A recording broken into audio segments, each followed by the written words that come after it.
Is Christianity built on an entirely selfish desire? We Christians want to go to heaven. And so is this completely selfish? Well, here Christians are served by a very good distinction, a distinction that Jesus makes. There's a distinction between selfishness and self-interest. In fact, Jesus himself makes this distinction. In Matthew 22, Jesus says that we are to love our neighbor. But how are we to love our neighbor? We're to love our neighbor as ourselves. And right there you have appropriate self-interest, that there's an appropriate love of yourself.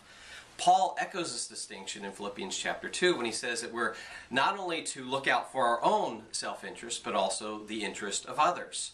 And so self-interest is not the same thing as selfishness. Selfishness is being consumed with yourself. It's being self-centered at the expense of others.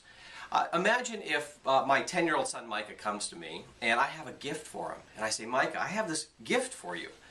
And Micah says, oh, Dad, I really want that gift. And my response is to look at him and say, Micah, that is selfish that you want this gift, that you desire this gift I have for you. Well, you would say, well, that's kind of an odd response, Dad. I mean, it seems entirely appropriate for Micah to desire that gift. We wouldn't say that his desire for the gift is a selfish desire. It's appropriate self-interest. And in the same way, God is a good God who loves us, who wants to give us good gifts. So heaven is the fulfillment of our relationship with God. And it is not selfish to want to be closer to God, to want to experience relationship with Him like we've never experienced it before.